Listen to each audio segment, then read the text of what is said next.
Hi, and welcome to another economic commentary. I'm Stuart Bergman.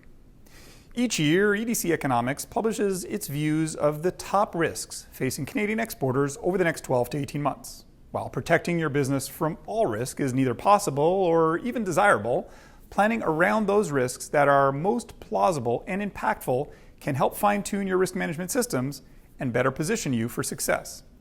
A year ago, we were grappling with the economic and geopolitical fallout from the war in Ukraine, including global food insecurity and the widely disruptive energy crunch. While still very much on the radar, the predominance of these risks has diminished as Canadian exporters adapt to the enduring impacts of the conflict.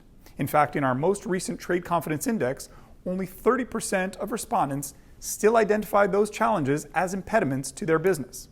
Additionally, while food security remains front and center for many food importers, the United Nations Food and Agriculture Organization Food Price Index is down 25% since last year. That said, any escalation of the conflict would certainly change the calculation here.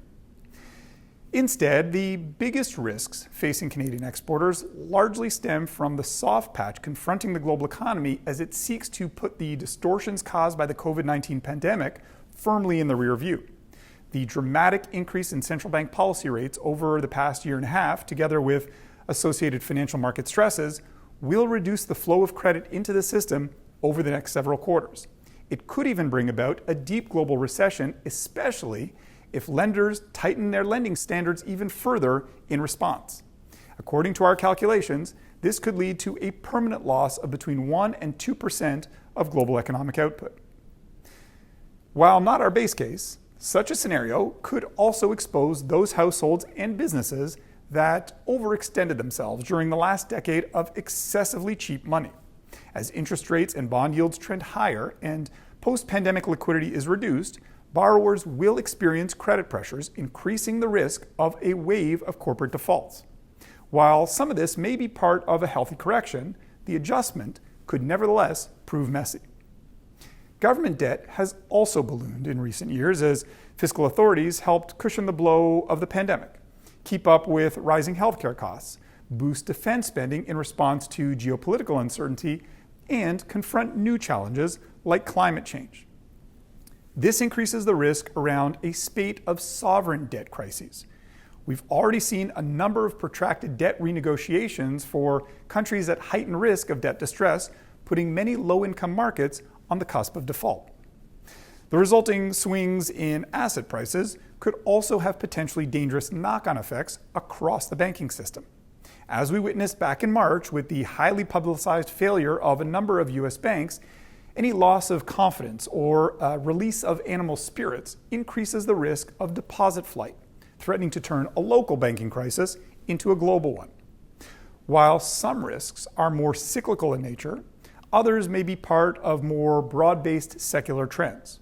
One of these is concern around the unwinding of globalization.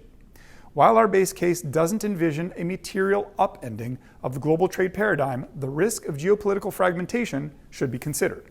Specifically, the increasingly antagonistic posture of the world's major trading blocs has already instigated reciprocal retaliations around critical industrial technologies. Canada's own trade and investment links in fast-growing regions of the world could also be impacted by such a shift. Closely linked is the risk of supply chain disruptions and labor constraints. While supply chain pressures have eased significantly over the past year, falling well below even pre-pandemic levels, recent events have reminded us of the fragility of the globalized production networks on which we depend. Labor constraints also remain an ongoing concern for many Canadian companies, with almost 90% of our TCI respondents reporting issues in accessing skilled labor. The bottom line? Economic and geopolitical risks appear to have become even more pervasive and interdependent than ever before. While some of the risks identified here are cyclical in nature and subject to the inevitable fluctuations of any recovery period, others may have more enduring and transformative impacts. But whatever the case, Canadian exporters should take account of the balance of risks and opportunities that lie ahead in order to best position themselves for success.